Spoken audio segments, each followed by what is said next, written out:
Alright, here we are again, another day around the trash fire. Your host Mathias, you're along with the boy. John.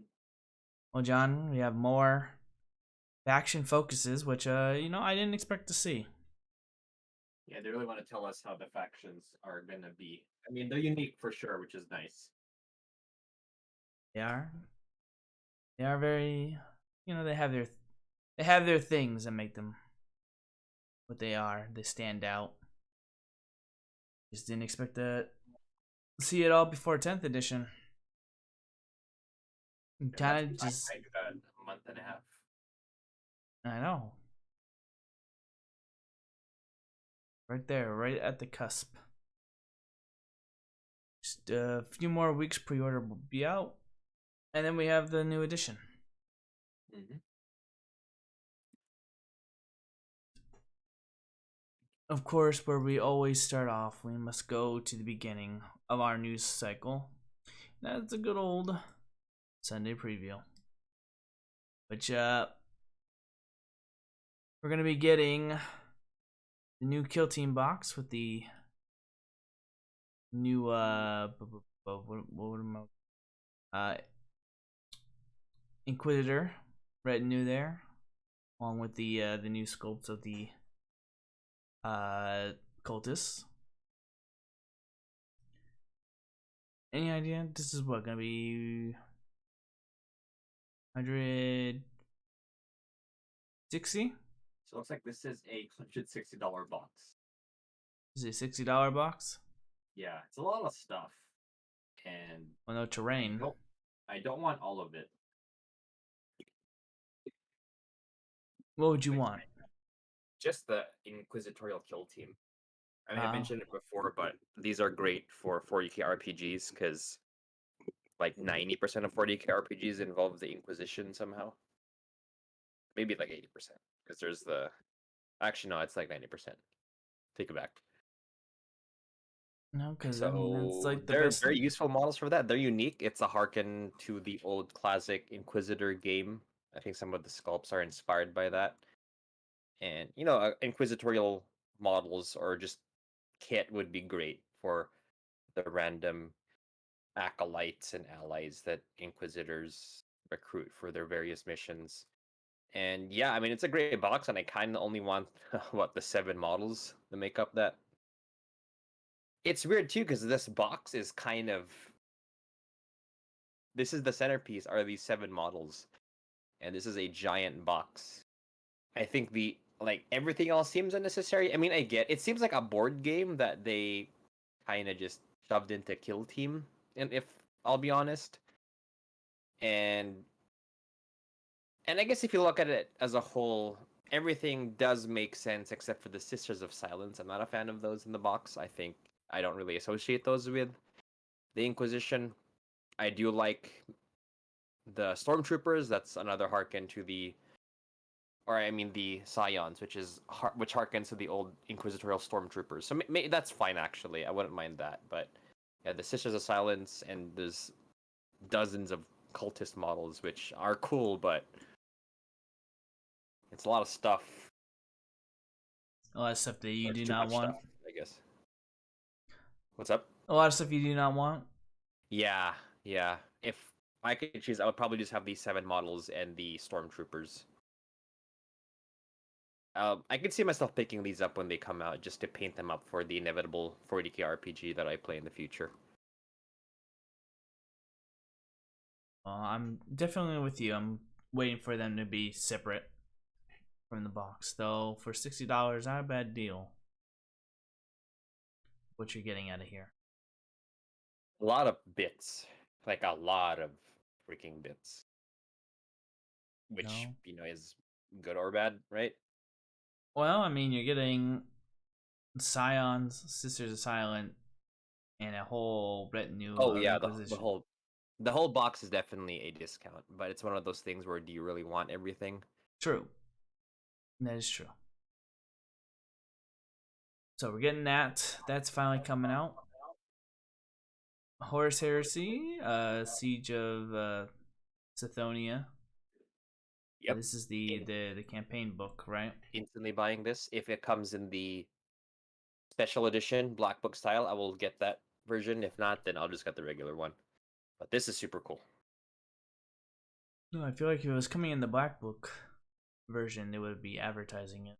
Right. Yeah. So hopefully it's a secret, but if not, it's okay. I'll just get the regular one. Okay. It's thick though, 240 pages. That's a lot for a and it has a lot of cool lore, which I mean, this is one of those things where I like everything about this. I mean, I have all the black books, so I would gladly add this to my collection. And it's just more cool heresy stuff for my favorite game. So I have no problem getting this release day. Adding to the collection. Mm-hmm. We got that. We got the Vindicator Siege Tank variant coming out. This model sucks. I know you're Moving on. excited for the vehicle line for 30K. Oh my gosh, the cool vehicles, but this is not a cool vehicle. We got the made to order Space Marines. They're again bringing back. They really like bringing back this guy. So I'm gonna mention a snippet they ask here where they said they're gonna do made to order for a lot of event exclusive miniatures, which I think is an amazing idea that they're doing that as a practice moving forward. They've done it a bit before, but I like that they acknowledge that because this guy's a cool model and was an event exclusive. So being able to sell this to the people who didn't go to the event with these cool models is I think is great. It is. It's nice to be able to get something without having to travel to the event. Because not everyone can drive or fly to an LVO or SoCal Open kind of deal. Yeah. It's nice that they're doing this. But we're getting that model. That was the 2022's event model. We're also getting a Blood Angels Captain in Terminator armor. Blood Angels brother Caborlo. Captain Tycho. Just a bunch of special characters here. The Pedro Cantor. Dark Angels Company Master, Gabriel Seth, Imperial Fists, First Captain Darneth Lysander, Captain Cassius, Sergeant Kronos, Captain Sicarius, Sergeant Telion, the Tyrannic War Veteran, and Khan on a Bike, White Scars. So, if you missed out on some of these models and you want to add them to your collection, now is your chance to pre-order them. But these are long extinct characters models that they used to have. So cool if you want that. New from Forge World, we're getting the Laura Castellan. I believe this is from the Horus Heresy 2-player box set that just came out, right? No, this is the new character. It's a new character. Furious, that's a new special character for the Imperial Fists, and as well as the new special character for the Sons of Horus. These are great conversion fodder too. Maybe not the Sons of Horus because he has too many Sons of Horus specific things on him, but the Imperial Fist one, just a few things to trim, and you could use them for your Ultramarines or Blood Angels or your Word Bearers and Night Lords. I might pick him up. I do need a Terminator. That's a lie. I already have a Terminator captain for my Blood Angels. Never mind. I don't need him. You can always use more, John. Actually, more Terminator characters. Always more. Time to play Imperial Fists now. So we got those two characters coming out. We also have the Infernus Abomination, the Demonic Assassin, finally getting released. Yeah, he's cool. Picking him up for sure. We got your favorite thing, the Contemptor Dreadnought torso upgrades. Travesty. Yes, quite a travesty for those who missed out on the full body Dreadnoughts, though. You could always find 3D models or third-party vendors that will sell them if GW isn't gonna sell them. We also got the Despoiler Squad upgrade set, which is just a bunch of close combat weapons and bolt pistols. Necromundo, we got our Outland Beastmaster. Finally coming out. God, I felt like we talked about this guy a long time ago. Yeah, back in the day when back in the day, as in like a few months ago, where Necromunda was getting an announcement every week. Now it's Blood Bowl. Every week, yeah. Black Library got some e-shorts. And for Warhammer Plus, looks like the only thing they got is an Arcs and Omen Lore Master.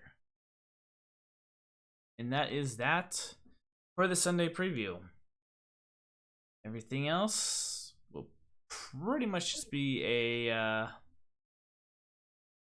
Warhammer focus episode.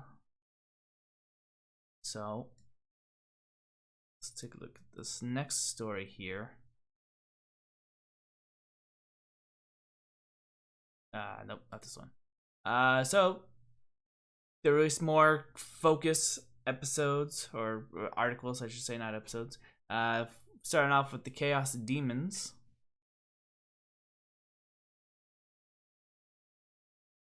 So they got a couple interesting rules coming out.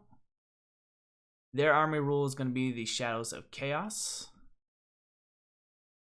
So they're going to have something that affects zones on the map. Starting with their deployment zone, they're always in the Shadows of Chaos. At the start of any phase, if you control at least half of an objective markers, or within no man's land until the end of that phase, no man's land is within your army's Shadow of Chaos. So what is Shadows of Chaos? I hear you saying, each time a unit takes a battle check test, add 1 to the test. If that test is passed, one model in that unit regains up to D3 wounds. If that line is battle line and the unit pass, up to D3 destroyed models can be returned to that unit instead. So good for your army if you get into your own if you're within that shadow. If you're the enemy, on the other hand, each time you take a battle test, subtract 1 from your test. Each time it's failed, your unit suffers D3 mortal wounds. So you're going to be having, this is the new thing that I've noticed with some of the factions that are coming out. Going to be having some area effect kind of abilities. I find it interesting that I think this is the first time where we've seen faction rules tied into objectives. Mm-hmm. Because it kind of forces you to play games with objectives, which I'm fine with, but you can't just play kill everyone or even like a narrative game, right, with one objective or carry the token or something, because now you're kind of required to play with objectives or enough objectives where this isn't just an instant, because if you're playing with 3 objectives, right, if you control 2, like the middle objective in No Man's Land, well, then now the whole area is under the Shadow of Chaos. But I feel like in a normal game you'd have 2 or 3 objectives to control there. It's interesting. I like it, but it's very different from before for sure. It's definitely a different way to play the demons. Mm-hmm. But it gives them a little bit more, what's the word I'm looking for? A little more threatening, right? Giving into the demonic power, right? The growing power of chaos on the world. Yeah. So it's interesting stuff that's going on.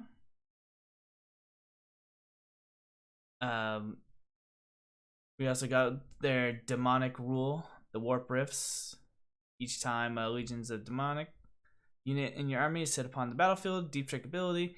If you set up wholly within your army Shadow of Chaos, you can be set up anywhere more than 6 inches horizontally from all enemy models instead of 9. So I know the demons can still deep strike the entire army if they want to. So this definitely gets you up close and personal if you can, set it up right for your deep strike units. So this is a nice thing to have. Definitely to get the blood letters and what other killy things are in there.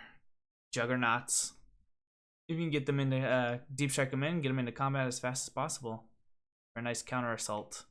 Yeah, it's kind of cool that you could run chaos demons in a non-chaos demons army, because that's always been the classic thing with mortals and demons.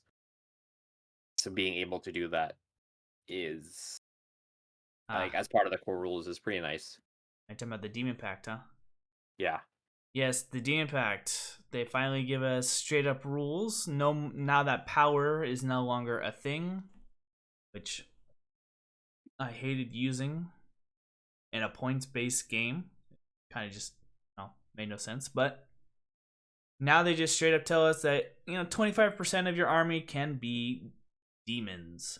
So incursions, which is 1,000, 250, strike force 500, and onslaught 750. If you do take them, you don't get any special, you don't get any demonic army abilities.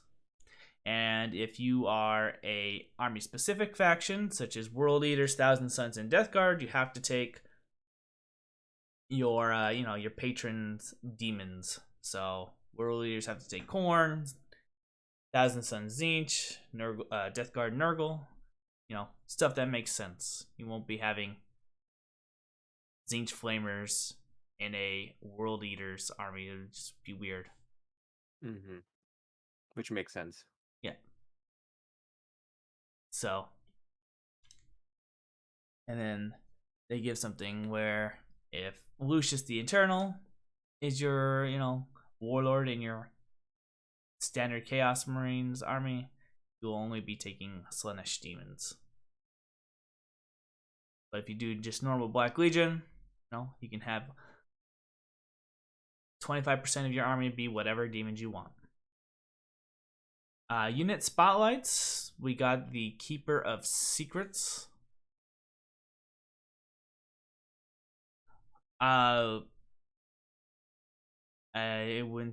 It's got 18 wounds, up to toughness 10. I believe it's got some.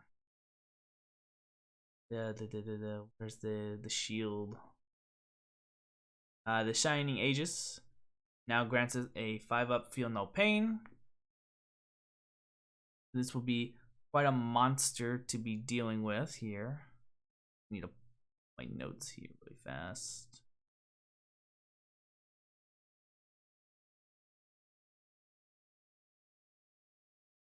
So much demons. Okay.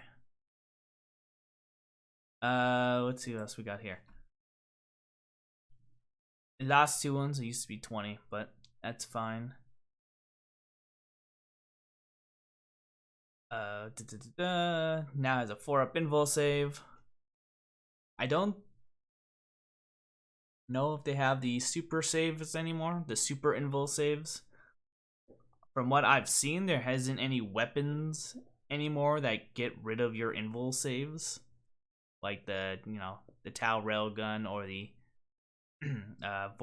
Voltan guns, anything like that. So I don't think there's any weaponry that just ignores invuls. Yeah, interesting how they took that demon save out, which is less convolutedness, which is I like. Yeah, it's fine. We're getting that. Anything else? Psychic is the Phasmagoria. It can either be 6 or 9 shots. Strength 6, AP 2, 1 damage. Depending on what you want to use, you can either with devastating wounds, it's gonna hurt with that many shots. Other than that, and then obviously since it's Slanesh, it's obviously very deadly in combat as well. It's also had its aura ability, the Demon Lord of Slanesh. While friendly Slanesh demons are within 6, improve the armor penetration of melee attacks by 1. And it's mesmerizing form. Each time attack made against this model, subtract 1 to hit. So,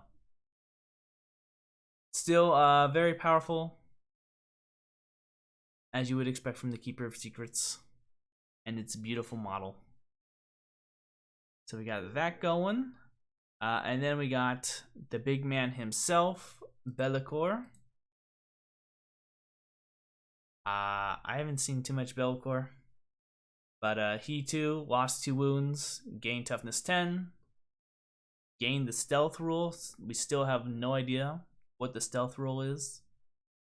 We're gonna just assume it's a -1 to hit. He's got the aura of shadow, close deep strike. We want to do that. What is this? The dark master, or sorry, the area in the battlefield within 6 inches of the model is considered to be within your army of shadows of chaos. In the shadow form, start of the battle round, select 1 shadow form ability on the left. Until the end of the battle round, that model has that ability. So what is this shadow round? Shadow forms. A unit in this model can 6 inches of this model can only be targeted by range attacks if his model is within 18 inches. Pall of Despair, another aura. In the Battle Shock step, your opponent's command phase, if an enemy unit is below its starting strength, is within 6 inches of this model, that unit must take a Battle Shock test. For the purpose of this ability, that unit's starting strength is of 1. If it's considered to be below the starting strength, while this unit has lost 1 or more wounds. So, there's that, and then the Shadow Lord ability. While friendlies are within 6 inches of this model, you can reroll Battle Shock tests and leadership. So it seems to be pretty standard for the big heroes of the game. You usually get 3 abilities that you can choose to do each round. But that is that, I believe. Oh, then my mistake. We got the Bioblade with the new rule of extra attacks. So extra attacks and their profile known as extra attack weapons. Each time the bearer such as a weapon fights can only make an attack with that weapon, which I guess needed to be clarified because everyone was assuming it'd be working like Age of Sigmar, where they had the weapon profile on their sheet. They would be able to use everything. Now this just tells us that they have to use that weapon, which I thought was pretty obvious, but I guess it was not. So that rules clarifies that. We got good old Scarbrand and his stats. So he's strikes with 8 attacks at weapon skill 2, strength 16, AP 4, 6 damage. So it's a nice flat 6 damage. Did lose the ability to go through invul saves, because I do remember Scarbrand being able to ignore invuls. Could be part of his weapon profile, or sorry, his character profile, but maybe not. It could be. We don't know yet, because all we got is the weapons. Mm-hmm. And then, obviously his sweep ability, 16, strength 8, AP 1, 2 damage. Lost the pip of AP. It used to be AP 2. Still pretty devastating, as you would expect from the unfavored bloodthirster here. But that's going with that. The stratagem that they show is the corrupt real space. This is going to allows, let's see, if you currently control an objective, allows your unit to move off it and still hold it. So basically giving you sticky objectives with the demons, which is nice. They're really pushing the sticky objectives, and they're really pushing the battle shock tests. A lot of these armies that I'm seeing, there's a lot of battle shock tests that's going on lately. So I think that's it for the demons, though. Overall, I mean, it could be good. It could be something. I'm happy to see the inclusion to finally get the the demons included in the normal Chaos Space Marines. I know there was something where like you couldn't combine demons with knights.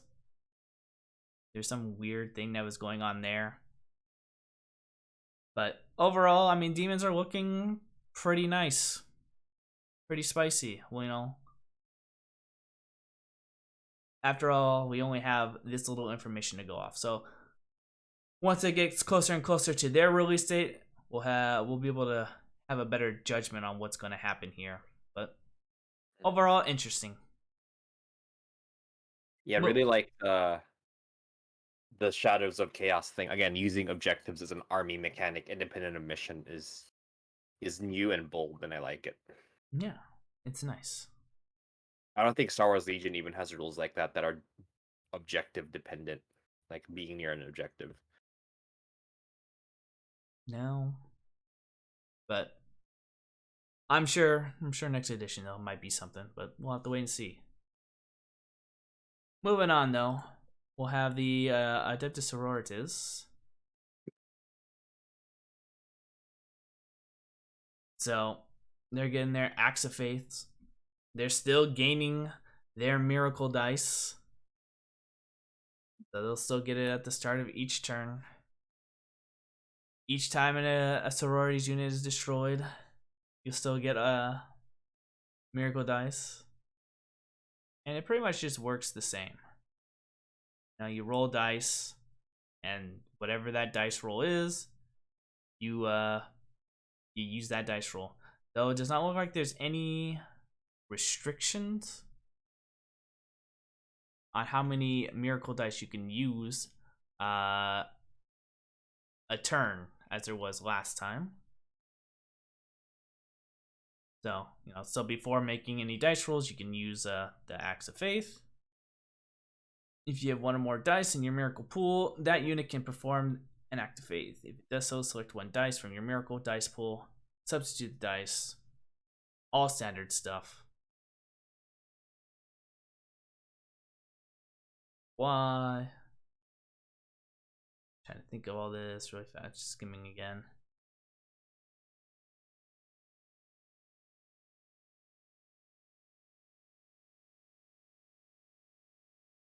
Yeah, so you can use it for your advanced battle shock, charge, damage, hit, saving, and wound rolls. So again, all pretty much this. It's all standard on how it's working. It's just you're not as limited as you were last edition, and how many times you can use the dice in the round. Got that going.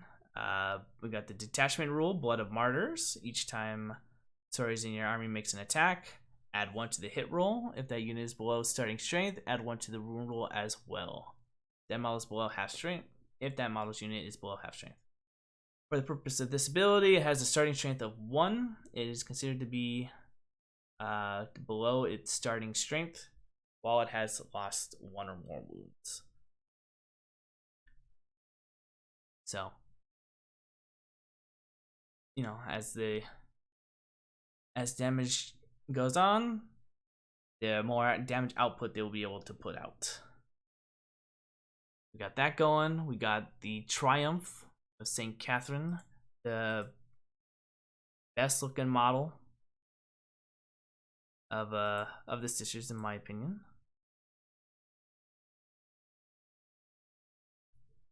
Let's see what we got here. It's pretty much stat line the same. I think it used to be AP, or sorry, not. I think it used to be Bliss skill 3, and now it's Bliss skill 2. So that's a buff.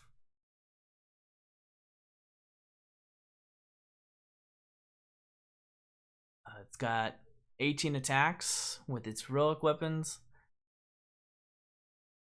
Still have 6 relics to choose from. As you can see, all those, that big paragraph in the bottom there. You got the Fiery Heart, Censer of the Sacred Rose, Simulacrum, the Ebon Chalice, Portals of the Blood, or not portals, Petals of the Bloody Rose, Icon of Valaria's Heart, and the Simulacrum of the Argent Shroud. All in all, it's got a solid stat line.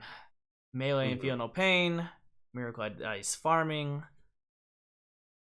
and it could be nice with some smaller units. And it is a leader. I don't know.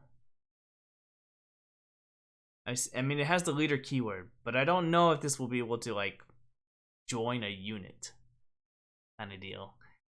It'd be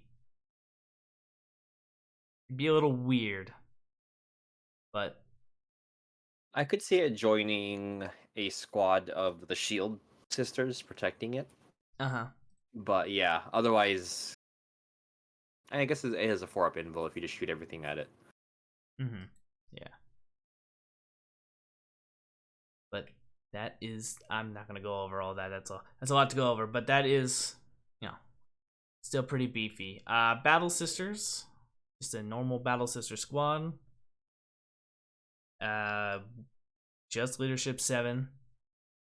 So one worse than a Space Marine. Still has a 6-up invul save.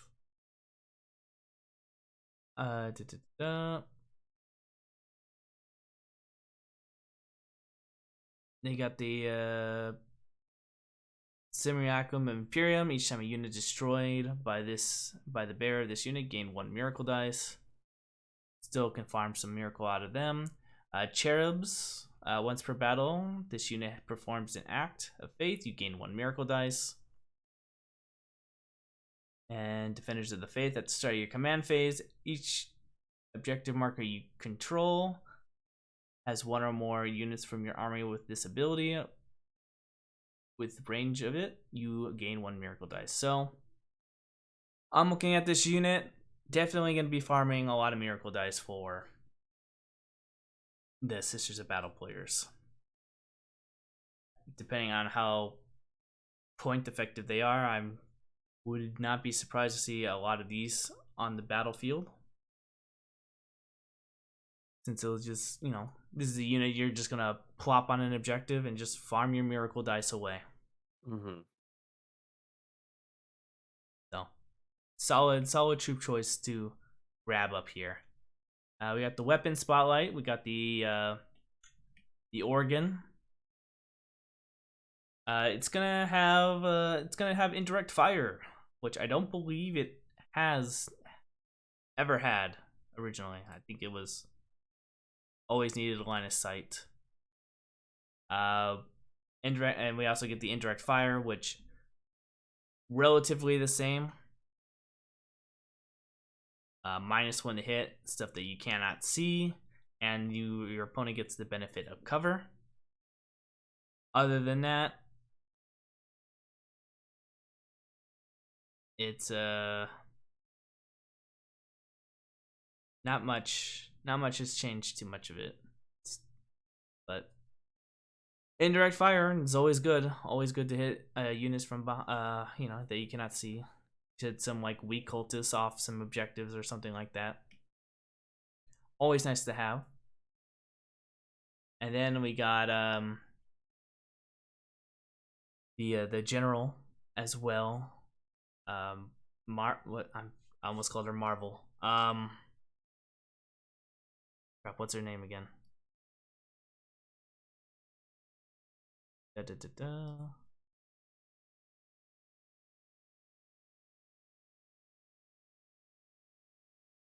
Morvel. Movin. That's what it is. Oh, Movin. the special character. Yes.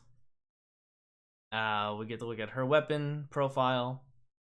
Devastating wounds. This is her strike attack. 5 attacks. 2+, strength 8, AP 2, 3 damage. And the sweep, 10 attacks, 2 up to hit, 5 strength, AP 1 damage. I don't know. I feel like you're always gonna go for the strike variation of this one, other than the more than the sweep. But I guess, I mean, if you're going as little bug Tyranids, this will be more. But since majority is Space Marines, I think you're most likely gonna be going with your strike attacks. We got that. We got a stratagem, which is the Rejoice of the Fallen. It's a return fire stratagem. When your opponent's shooting phase, just after an enemy unit has resolved its attacks, your unit can shoot as if it was your shooting phase, but must target only that unit when doing so. You can only do this if that enemy unit is eligible to be targeted. So, a nice, return fire kind of thing. I shoot you, spend a command point, shoot you right back. It's not too broken, you can't just use it to be like, all right, I'm going to shoot this unit that's going to be charging me instead of the unit that just shot at me kind of deal. But it's a nice little interaction. Not a feels bad kind of thing. Where you're like, well, my unit just got shot off the board and I didn't even get to use them once kind of deal. So there's that. And that is that for the Adeptus Sororities. Overall, it looks like they're going to be a big Miracle Dice farming machine. I do wonder if the Miracle Dice are going to be any better, because rolling a 1 on your Miracle Dice used to be huge if you needed to pass a leadership test, and now rolling a 1 is kind of just bad. Doesn't have any effect for you. So I feel like you need to roll high on your Miracle Dice for them to be any effective at this point. It has to be a 3 or higher. Yeah, it's interesting that it could just not do anything now. Yeah. Be a little sad. I don't think there's, unless I misread it, I don't think there's any way to re-roll the Miracle Die either. So you kind of just be stuck with that one roll if you roll a 1. You're gonna need, like I said, you're gonna need at least a 3 up for any Miracle Dice to be worth using. Mm-hmm. But we'll see what happens. Moving on to the next army, we got Leagues of Votann. The next the other new army that came out last year. This one I'm not too expert on, which I'm not really expert on many of these armies that are coming out. But I've never played Botan. I've never seen them on the table, so have no real opinion on what's changed with them. The Eye of Ancestors, this has changed. It is now just 2 judgment tokens instead of 3 judgment tokens, I want to say. I think when you got when you got the first judgment token on you, it was a +1 to hit. The other one was +1 to wound, the second one, and then the third one was wound on a 4+, I want to say. Or it was when you hit on a 5+, you could you auto wound or something like that. Either way, the third stack always, it made it obviously so much better. Now it's just 2 tokens, and what this does is add 1 to the hit roll and add 1 to the hit roll and wound roll if you get 2 tokens. So a little easier to get.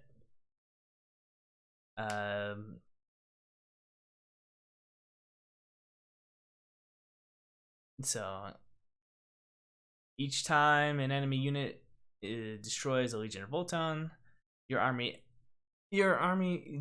enemy gains 1 enemy judgment token and can never have more than 2. So I don't know how the army is gonna work. I remember I played Votan once, I want to say. I know they could, at the start of the game, put a judgment token on someone. Obviously, with a stratagem or an army rule, they could put another token on someone at the start of the game. If the character saw you, they could put a token on a unit. There was a lot of things where they could put tokens on a lot of your units. And then obviously if you killed one of their units, you would also gain a token. So it was really easy to generate tokens. At least the guy that I fought against. So this one seems to be just when you kill an enemy, when you kill a Votan, do you get a token. So we got that. We got the detachment oath band, detachment rule, ruthless efficiency. At the start of the battle, select one of your opponent's army. That unit starts with 2 judgment tokens, so right there. Now it's pretty much just what I was talking about.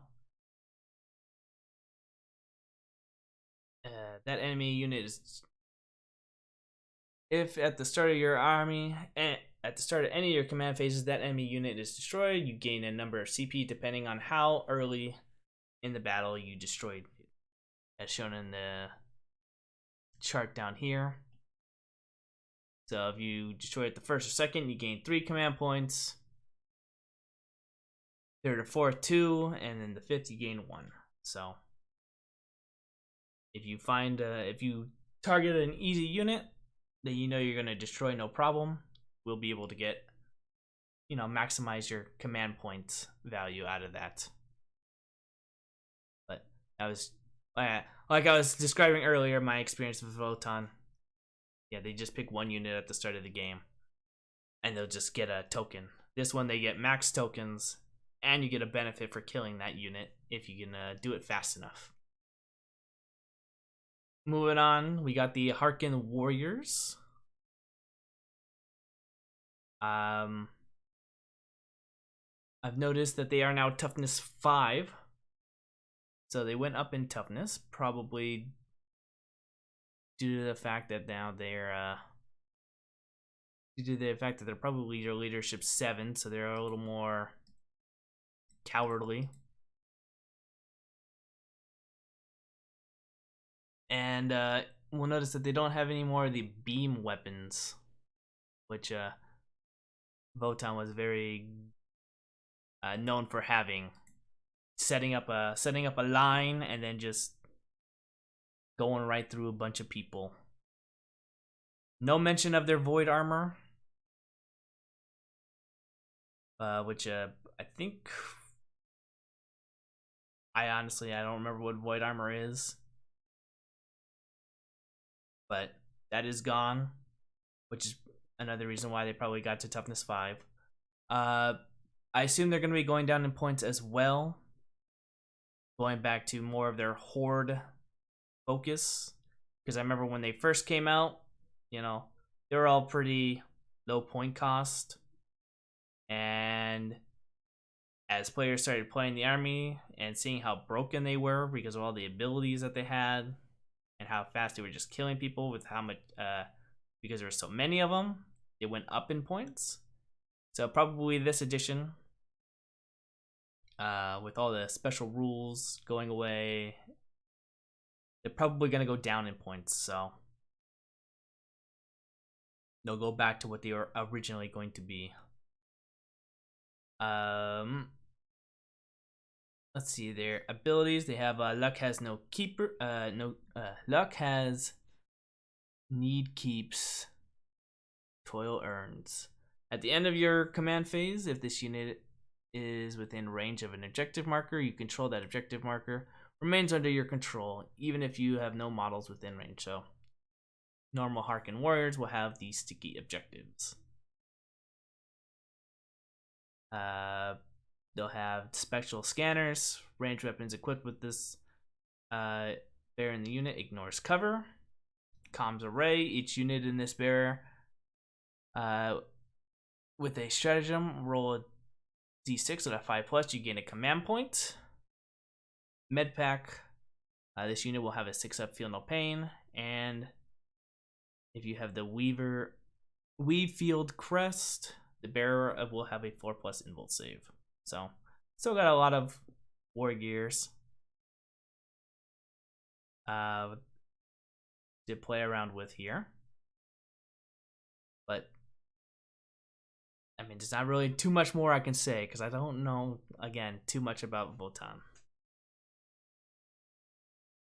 Moving on, we got their Land Fortress, the staple vehicle. It's got the fire support, which I think we saw with the Falcon when they first previewed that vehicle in one of the articles, which it allows you to, well, let's see if it's the same. In your shooting phase, after the model shoots, select one enemy unit that is unit scored 1 or more hits against. In the phase, you have friendly models that disembark from the vehicle. So exactly like the Falcon, will get reroll wound rolls. So this will be very nice because that's pretty much the only transport that Votann has, and it's definitely going to be very helpful with all the units that they have here. So other than that, it's pretty much the same going in. Not much difference in stat wise that I'm seeing here. Obviously it hits on a 4+, like majority of them, but with the judgment tokens, you know, you make up for that that -1 to your hit roll there. It's gonna be toughness 12, obviously to go with the scale of normal vehicles. And that's all I've got to say about that. Yeah, I don't know anything about Votann, so no real opinion on their rules. So we got another rule here, the conversion. Each time attack made with this weapon, if that target is more than 12 from the bearer, unmodified successful hits, roll of a 4+, score a critical hit. I don't know if that's going to just be the new Beamer special rule, but that is that. The Spotlight got the reactive appraisal. This is another return fire stratagem.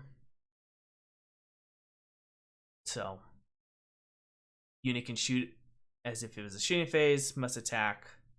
So, again, just exactly like the last one we read. Just something different. And that is Leagues of Votann. I wish I could be more critical and tell you what was good and what was bad, but I'm just going by some notes that I wrote down here because, again, not my specialty. I've only fought Votann once, and I don't know anyone who actually has Votann. That is that. Moving on, World Eaters. This is where I wish Travis was here. He did send me a message saying that let me just pull that up there. He said to tell you guys that World Eaters reject sharing a mechanic with the filthy Eldar in Tzeentch. Bring back the murder points. So, what he's referring to is going to be their new ability. So instead of Blood Tides, they're going to get a Blessing of Corn. So the new blessing is you get to roll 8 dice. And depending on what you roll, you get to choose 2 abilities. So, first one, the Rage Shield Invigoration, is any double. You just need one double. And you can add 2 to your movement characteristic. Wrathful Devotion, again, any double. Your models have Feel No Pain. If this model already had a Feel No Pain, add 1 to their Feel No Pain rules. So you can get up to. It's like a war cry thing with the doubles and triples and stuff. Yeah. I kind of like it. So the first 3 are, pretty easy to get, and then the bottom 3 are a little more challenging to get. So the last of the top 3 here, Martial Excellence. This is double 3+. Melee weapons equipped by your model in this unit have the Sustained Hits ability, so you can get more attacks. Total Carnage, double 4+ or any triple. Each time this unit is destroyed in melee, if that model has not fought at this phase, roll a d6 4+. Do not remove from play. That model gets to do its attacks. So basically, like if you had an Ancient, if you played Space Marines. Warped Blades, double 5+ or any triple. Melee weapons have the lethal ability. And Unbridled Bloodlust, double 6 or triple 4+. This unit is eligible to declare a charge in which it advanced. So instead of your, Blood Tides, being able to spend those to do abilities, you now get to do this every turn? Or is it the start of every round? I do like the blood type mechanic for sure, but I think this is in line with the game of just it's less complicated. Not as ideal, but it works, which I think. Yeah, it's the start of the battle round, so this can, you can switch it up as much as you want here. So, yeah, it's okay. I don't think it's that bad or swingy of a system. There is one more that's not listed in this chart here because it's for a specific character, but when we get to him, we'll get to him. Moving on to the Zerkers, the standard army that you think of when you see World Eaters.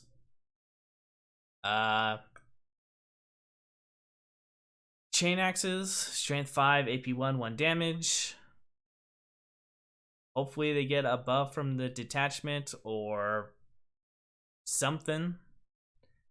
Because that's the thing about this article, is that we don't really have too much to go off here. Uh, Eviscerator with strength 8, AP 2, 2 damage. It could do damage, but not looking too hot here. It's a lot of attacks though, It 4 per is. model. It is, and then you give him sustained. If you can, well, wouldn't be hard to get him sustained attacks, but if you get him sustained attacks from your blessing, could be nasty. They got the Icon of Core as a Wargate ability. Roll the bear within range of an objective marker you control. You can re-roll one of the dice. Okay. Blood Surge is pretty good, letting it close the distance while getting shot. Mm-hmm. Yes. Blood Surge is a good one. Move D6 directly towards enemy when you lose a casualty. Aircrafts are excluded. Can't do so if you're battle shocked though. But anything to get you closer to the enemy. Get that? Yeah, I think they could get pretty nasty with either the sustained hits or lethal hits because it's an army-wide buff, and if you have like 30 of these guys, that's 30, 120 attacks with those abilities. Oh yeah. It could be nasty. We also got Angron. Of course, we gotta show Angron. He goes to toughness 11, 2 plus save, 16 wounds, 4 up invul. I think he used to be 18 wounds. I don't know. I've never fought Angron. His book has only been out for like what, 2 months, Yeah, 2, 3 months or something. and I haven't been able to face Travis yet. He has a bit fewer attacks than he did before, but 8 and 18 attacks, strength 16, AP4, D6 plus 2 damage, or the 18 with his strength 8, AP2, 2 damage. So, still pretty devastating in what he can do. His buffs, Wrathful Presence, again, just like Belcor and every other epic hero we've seen. 3 abilities to choose from each round. So while within 6 inches of a friendly world eater, each time a charge roll is made, add 1 to the roll. Infectious Rage. While friendly world eater unit is below starting strength, within 6, add 1 to the attack characteristics of the melee weapons equipped by the models. For the purpose of this ability, the unit's starting strength is a 1. It is considered below its starting strength while it has lost 1 or more wounds.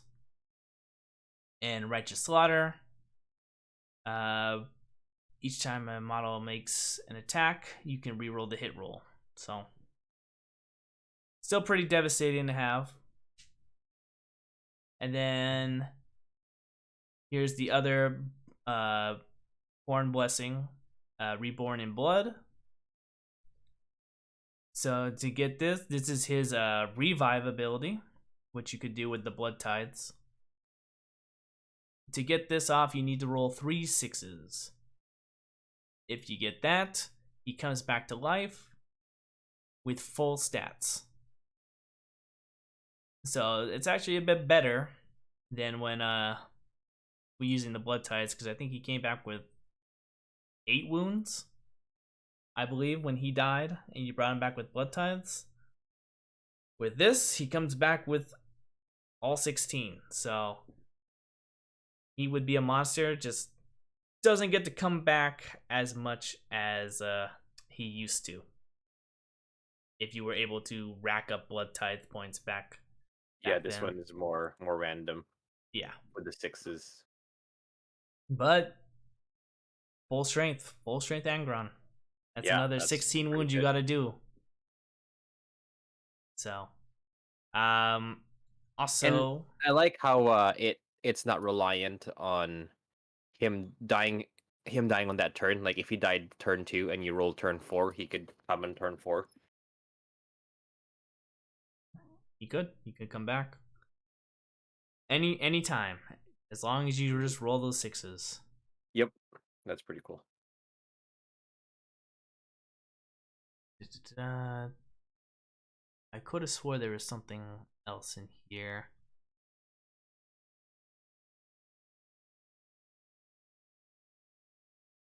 Oh yes, he doesn't have the towering ability or keyword anymore. So he does get the benefit of, hiding behind some cover and not getting shot to death turn 1 as well. So that is a big win for him, which is a little funny, but just, given the size of the model. Mm-hmm. But, a big win for him. So that is that. Weapon spotlight.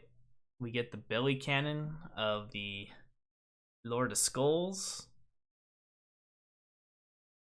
I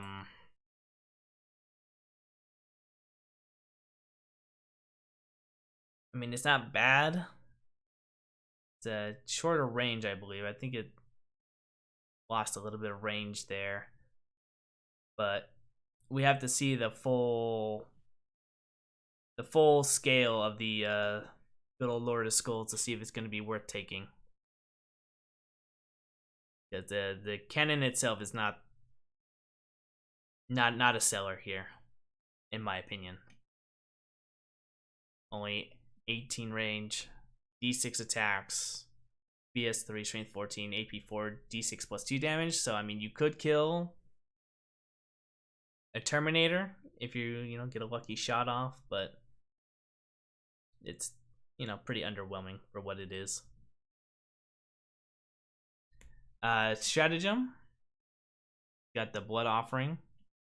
Basically, for 1 command point, if you lose a unit on an objective, you can play this stratagem. That objective marker remains under your control even if you have no models in range until the end of your opponent's control at the start or end of any turn. So, good way to hold on to one of your objectives. If you somehow get blown off of it and your opponent doesn't have anyone on the objective as well. And that is it. Again, we didn't get too much information on the World Eaters in this one, but I'm hoping for Travis's sake that they get a lot out of this. That's what I'm hoping. And then I think there's one more faction to look at. Yes, the Mechanicum. They came out today. And let's see what we got here. They got the Doctrum Imperatums, which you get to choose 2. You get the Protector Imperative and the Conqueror Imperative. So the Protector is ranged weapons equipped by any models in the unit have the Heavy ability, which if they stayed still, I believe was... Oh god, what was the heavy rule? +1? No, not +1 to wound. I think it was +1 to hit. And each time a range attack unit targets a unit that within your deployment zone, worsens the armor penetration characteristic of that attack by 1. So there's that. There's the Conqueror Imperative, which is the assault one. Range weapons equipped with models in this unit have the assault ability. And each time a model makes a range attack, if that target into your deployment zone, improve the armor penetration characteristic of the attack by 1. So you get to choose 2 doctrines, and that's how you build your army. It doesn't look like it separates between Skitarii and the other one. I'm blanking on the name right now. Yeah, there's guitar unit. Yeah, There's the Rangers and the Vanguard, right? right. So it looks like it'll affect everything, even the Castellans. So that's nice. Uh, Here's another thing. Another army ability, just like the Chaos Warp, Shadows of the Warp. They got the Rad Bombardment. So starting in the first battle round, at the start of the first battle round, each enemy unit within your opponent's deployment zone, sorry, your opponent must decide whether that unit will take cover or stand firm. If the unit takes cover until the end of the battle round, that unit is battle shocked. If units stand firm, roll a d6 for that unit. On a 3+, that unit suffers d3 mortal wounds. And then the second battle round onwards, at the start of the second battle round, third, fourth, fifth, roll a d6 for each enemy unit within your opponent's deployment zone. On a 3+, that unit suffers 1 mortal wound. So this is a good way to get the enemy to come forward a little bit, get them out of the deployment zone. Otherwise, they'll just be taking some chip damage. It would be a little useless, you know, if you're going against something like the World Eaters, where they're just going to be running right at you. But for gun lines such as, you know, Votan or Tau, or even Mechanicus, it's a good way to draw them out of their zone without, so you have to get a little closer to you. Yeah, it's pretty punishing, but I like how it promotes more active gameplay, and I think Games Workshop is kind of understanding that gun lines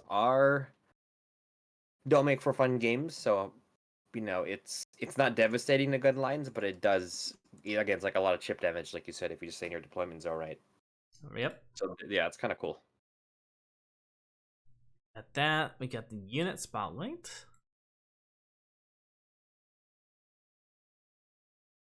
Um, this is the Vanguard, Skitarii Vanguard. We got the enhanced data tether. These are their war gear abilities. Each time a unit selected by the bearer of this unit as a target of a stratagem, roll a d6 on a 5+, you gain a command point. And the Omnispecs, range weapons equipped by a model in this unit. It has the ignore cover special rule. They have the Rad Saturation Aura, which has changed. This I do remember because this always made me feel bad when I had my witches fighting against the Mechanicum. So this new one is, while enemy units, excluding vehicles, are within 3 inches of units, subtract 1 from the objective control characteristic of that model. So you can stack this ability. So if you do happen to have, like, 2 Skitarii Vanguards going onto an objective that someone already controls, and let's just say that it's just a normal Space Marine unit with objective control 2, if they are within 3 inches of both those units, they are now objective control 0. So you can definitely shut down units this way. I do think their old Rad Saturation was a bit better. It used to be -1 toughness and strength, I believe. So, they made them a lot more deadlier in combat back then. And, my strength 3 elves going into combat being hard to wound toughness 3 humans was never fun. I never enjoyed that, but it's sad to see that they took that ability away. Maybe that'll be a faction stratagem that they'll have, like a defensive thing, but kind of sad to see that gone. Other things that they have. I can't really see anything because I can't really recall. Other than that, leadership 7, 5 up save, still toughness 3. So we got them. We got the rest stalkers. They just have the add 1 to their advanced charge rolls. While this unit is within 6 inches of any friendly Mechanicus battle line, add 2 to their advanced and charge rolls. Made instead. Still don't know. I mean, they don't give us any stats here. What their movement is, but I believe they were movement 7 in the last book, so these guys will still be pretty fast, and it's still good good at taking objectives and getting across the board to get you those mid objectives. So we'll have to just wait and see until they release those stats. And then we got Mr. Call himself. He's coming out. Mm-hmm. Very underutilized last edition, I would say. I don't think he was really taken too much. I think he was taken more when the book first came out, and then, you know, as more armies got their stuff and missions started changing and rules started changing, he was taken less and less. Key things here. He doesn't have the repair vehicle special rule, which is weird. I would think the Mechanicus would still have the ability to repair vehicles, given, you know, they built the things. He has the lone operative special rule, meaning he can't be targeted unless, you know, he's close enough or targeted by snipers. And yeah, other than that, no nothing really too special. You know, he has the standard 3 abilities as every special general that you know, gets. Add reroll hit rolls of 1, reroll battle shock test, and models within 6 of him gain the stealth ability. That's pretty much it. He doesn't. I think the biggest thing is the fact that he can't repair any vehicles is a bit strange, but that's all I got for Cull. Mm-hmm. He'll definitely be a lot harder to kill with the lone operative special rule, but that's it. That's all I got for him. Weapon spotlight, we got the Eradicator beam. This weapon was definitely not taken at all last edition. Definitely overshadowed by the other variant, but I don't think it's still that good. I think focus is nice because it's a flat 3 damage, but the D6 attacks still makes it a bit unwieldy. But if horde armies are going to be a thing, blast will be nice against them. But other than that, not a I mean, it's got the same D3 hits as well. So actually that is pretty nice, but still not that great. And lastly, we got the stratagems, which are tied to the imperatums. So we got the aggressor imperative. When you charge, once guitar a unit from your army that advanced this turn, to the end of your turn, that unit is eligible to declare a charge even though it advanced. But you have to be in the Conqueror Imperative to use this stratagem. So I believe you can switch between the imperatives. So you just gotta, pick and choose when's the right time to use the right imperative here. And then we got the bulwark. In your opponent's shooting phase, Guittari human that was selected to attack. Until the end of that turn, models in your unit have a 4+ invul save. And of course, you can only use this in the protective imperative. So, I think that's to change the canticles, I want to say. And that is the Imperium. That is, or not Imperium. That is the Mechanicum. In a nutshell. It'll be interesting to see what they do. I really like the rad mechanic. Yeah, same. It's new territory for GW where you have this again tied to the deployment zone, right? For free, in a sense. Yeah. Again, it'll be useless against something against world eaters, but chip damage is chip damage. And if they don't want to take that D3 damage, let me rephrase it. If they don't want to take that potential D3 damage, they're giving up their battle shock that turn. So that means they can't Right. use stratagems, they can't get objectives. Because even if your objective control 0, still don't get an objective. Well, I'll elaborate more on that later. But we got that. So that is all the faction focus. And I just want to go over this one little article here.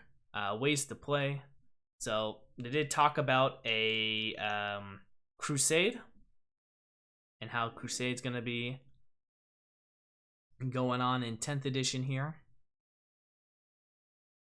So experience points is I guess is how they're going to be doing stuff here. So 0 to 5 is battle ready. 6 to 15 would be blooded. 16 to 30 battle hardened. 31 to 50 heroic. 51 be legendary. And with that, they gave us some battle traits as well.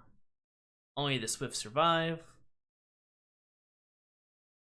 They add 1 to your advanced and charge rolls made for that unit. You get to look at weapon modifications. You get to add some brutal or precise to your weapons. And then a crusade relic here on the Eldar model here. Crimson Medallion of the Bastior. Add 1 at the start of your command phase. If the bearer is within range of an objective marker you control on a d6 4+, you gain a command point.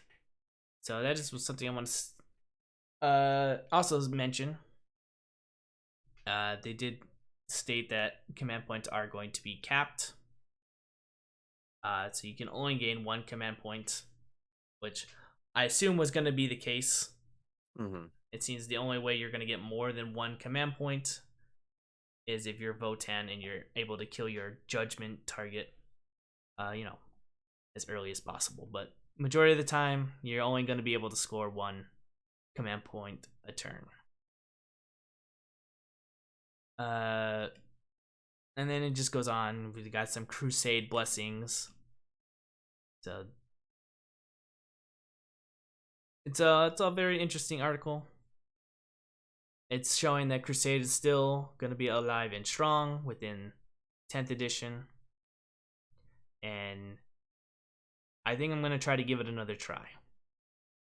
Yeah, I mean, Crusade was very popular in 9th. I could see it getting better with 10th for sure. And I look forward to seeing it.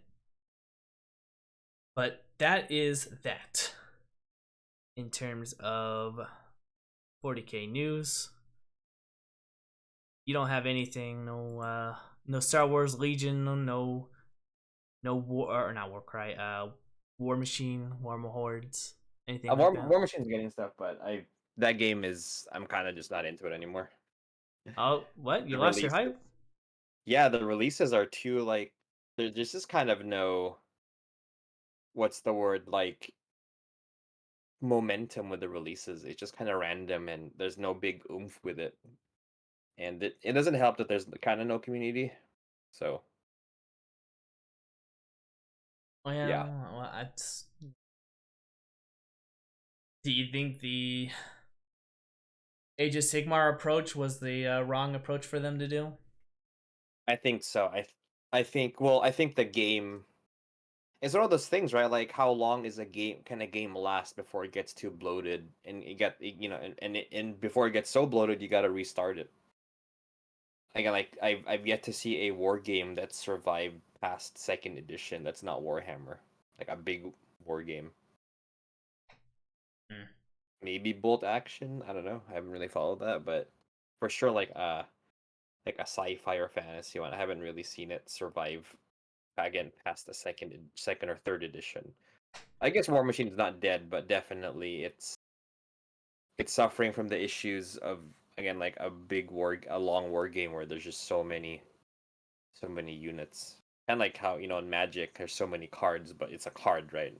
In a war game those are models that people have built and painted. And how can you balance a competitive game with thousands of units? Hundreds and maybe thousands, maybe hundreds of units. Got well, true. True, War Machine does have the Warhammer effect where they have Yeah, like lots and how lots of do you units. how do you balance a game with hundreds of units?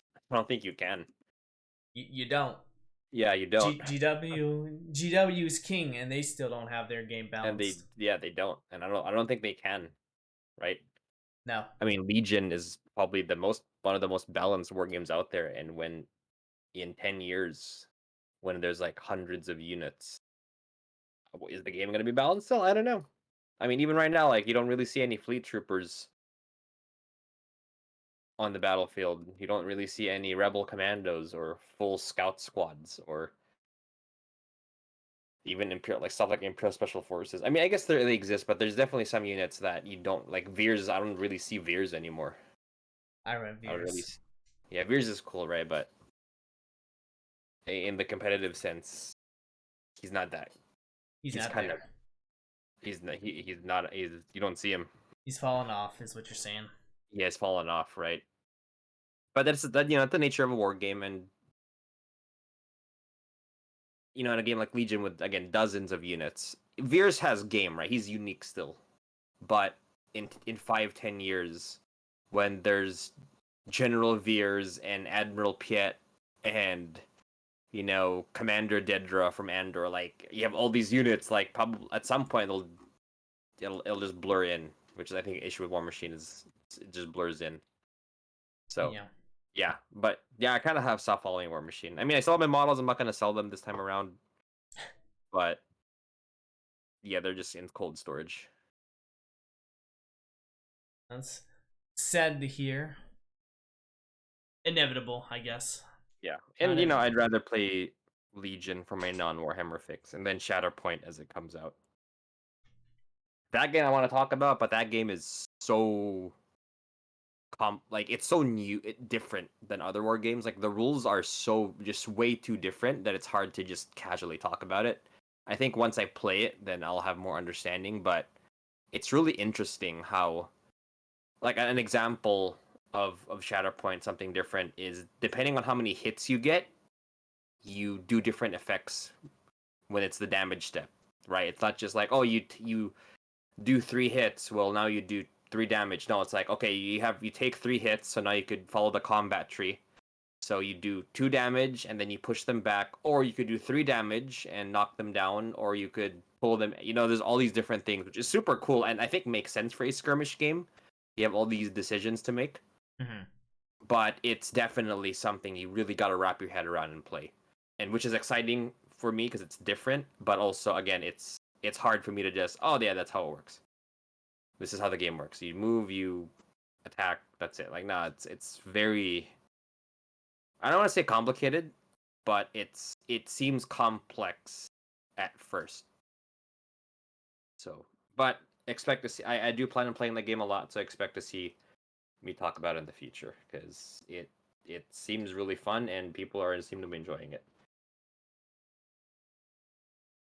Well, I mean, it's Star Wars, so it's gonna Exactly, it's it's gonna Star have a Wars. following no matter what. Yep. No, you are absolutely right. Like Legion is amazing because it's Star Wars. If it's some random sci-fi thing, not going to be what it is now. I guarantee you that. Well, I mean, honestly, I'm not a big Star Wars fan, but I enjoy Legion. I think it's actually a really fun game. So Oh, right. But you have a passing like of Star Wars, you know. true, I Right. guess. It's not like Gates of Antares or Kings of War where it's like, what is this weird IP thing? And there's a lot of games that are like cool, but I just can't get into it. And that's a lot of them for me. I mean, my big thing is like I spent so much money on Warhammer. I'm scared to jump into like another Right. war game Right. That's another thing. because they don't have the lasting effect like Warhammer has. Right. I mean, So like, believe it or not, if you have a unit of Rogue RTB 001 Rogue Trader Marines from 1980 whatever, or if you have the very first release of Dark Eldar Warriors, you can still use those models now today, right? I mean, you probably have to rebase them if anything, but people will probably play against your RTB 001 Marines and your second edition Termagants. Like, they probably won't care. most people do not care. No. Yeah. I mean, if you play an LVO like top tables, maybe you should get the latest models. But for 99% of the games, no one's gonna care. That's right. No one cares. Yeah. Except like John said, so unless you're in the top tables in the tournament. In like a big tournament, not even like a local tour, but like a big convention, like 100+ tournament, right? Then it'll might matter, but yeah, like you could still use your old model. And again, because you're right, and it goes back to what you're saying with 40K, it does last. It's lasting forever as far as we know. You know, you're guaranteed to have a future in wargaming with 40K. Can't It say the same for a lot of board games. it's stable. That's what I can say. Yep, it's 100% stable. I mean, I think I'm not positive. The only game that still has players that's rivaling Warhammer is BattleTech. Right? BattleTech is still getting new stuff kickstarted all the time. Yeah. But even then, I'm not sure how legal the old models are. Maybe they are. Maybe I'm just not educated. But yeah, no, Battletech is still getting stuff. I mean, the models haven't changed. That's the thing. Yeah, Is it the same as they, forever? Okay. they might have gone from metal to plastic, but they're Hmm. all relatively the same models. Right. My friend who plays BattleTech has. I mean, you saw his BattleTech. Hmm. Those are all models that he's had for a long time, and they're still the same models. Yeah. That's just There you go. how much it's changed. Right. Big thing 40K has too, which is popularity. You know, if you go to every major city, and I've said this multiple times in different casts I've been in and in person, where what you can go to any major Western city in Europe or in the US, and you could probably find people who play 40K. You Yeah, know, yeah, can't say the same for Horus Heresy or for like Star Wars Legion even, or for BattleTech or Infinity, right? Like 40K, super anywhere you bring your models, people will be playing 40K. Again, major Western cities, right? yeah. And That, AOS is getting there as well. So yep. I did want to touch on this really fast. I know I said we were done with 40K news, but there was apparently a leak of the normal stratagems for 40K. So I just want to quickly read over these really fast. I'm not going to go into detail on what these all are, but there are about 11 of these normal stratagems. We got Fire Overwatch, Go to Ground, Rapid Ingress, Grenade, Smokescreen, Command Reroll, Counter Offensive, Insane Bravery, Heroic Intervention, Epic Challenge, and Tank Shock. So, a lot of that stuff, very familiar if you played past edition of 40K. Like seventh edition have Tank Shock? yes, you did. Okay, yeah. If you played seventh edition or any edition that wasn't 7th edition or lower, all these should sound pretty familiar to you. So interesting to see this back. Um, Obviously, some of this stuff is still pretty much the same. The Fire Overwatch is probably the best thing to happen. It's basically Auspex, not Auspex, yeah, Auspex scan, where you can use this whenever an enemy deep strikes in the end of a movement phase, or you can use it when they charge. You still have to hit on sixes though, but you can use it a lot more than just when they charge you kind of deal. But other than that, uh, just want to say that there's that leaked image going around. Want to know more information? I'll post a link in the description. The Aspect Tactics video on it. But yeah, that's coming out as well. Anything else? I think that's it. That's it, yeah. Well, how about you doing hobby wise? Good. I put transfers on 45 word bear models the past weekend. That was very productive. Getting close to this 3,000 point army before 10th edition drops. Although Shatterpoint does come out like the first week of June, so I really need to finish this before that. And I think I'm there. I'm working on my last cannon squad. I could probably get that done this week. I hope. Get my Contemptor and Daredevil done next week, and then I'm kind of home free from there. And yeah, played some Star Wars Legion and some Horus Heresy. Launched our perpetual narrative campaign, Siege of Beta Garmin. Played a big APOC game. Word Bears took the win along with their Iron Warriors and Death Guard allies. So Hmm. that was pretty fun. Yeah. For Shatterpoint, what are you going? What are you gonna be playing as? So Shatterpoint is interesting because Shatterpoint has no factions, which I'm really hyped for that game, but that's the one thing I'm still kind of hesitant about. Like So I don't think I'm gonna fix mix factions.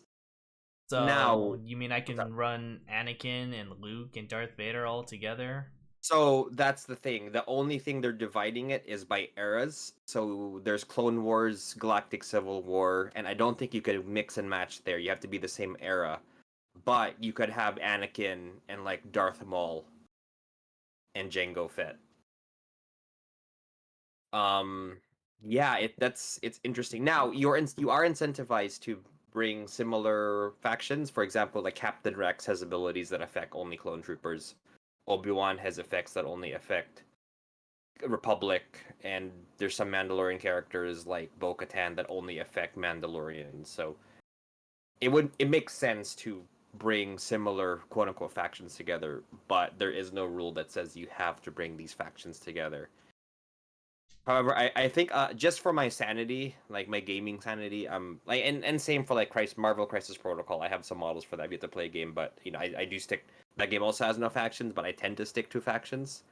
So for Shatterpoint, I will stick to factions. I'll probably play Empire because Darth Vader is super cool, and they're releasing those Inquisitors from the Obi-Wan show, which I thought were cool. I know they got a lot of hate, but I really like them. So I'm gonna use that as my second squads because in Shatterpoint you have to take two squads. So my one squad will probably be Vader and Stormtroopers, and then the second squad will be the Inquisitors. Let's see. All right, that's good to know. Glad you can't just mix Anakin and Darth Vader together like that. I do think though that there is a Darth Vader like episode like right after episode 3 Darth Vader, which is Clone Wars era. So I think you can. Oh, then never mind. Yeah. Just not Galactic Civil War Darth Vader, which I guess is I get in Legion too, like Commander Vader is supposed to be OT Vader, and then Operative Vader is supposed to be like between episode 3 and episode 4 Vader. So yeah. All right, well, cool. I look forward to you playing that and telling me how it is. Yeah. I mean the rules look fun. I'm trying to learn them right now. It's just a lot. Like I don't think I could it's not easy to explain to someone who played who's played war games before, just because the rules are, from what I've read, are just different. I get like the combat tree thing, or like how the game has lives, so it's kind of like You're if you already take confusing me. I don't even know what you're talking about. right there we go. Yeah, you're like, what's going up? What is this stuff? You know, you go to zero health, you don't die. What? Like you just get debuffed and then you die afterwards. It's weird and different, which I like, but again, also makes it hard to easily explain. All right, well, very cool. It's June 1st, you said? I believe the first week of June. I think it is June 1st. The game comes out. I already got my copy Well, June pre-ordered, 1st is a Thursday. so So maybe it's that. Maybe it maybe is the a Thursday. third, it'd be a Saturday. Maybe it's the second, because usually it's AMG. They usually come with stuff comes out on a Friday. So All right, so the second. yeah.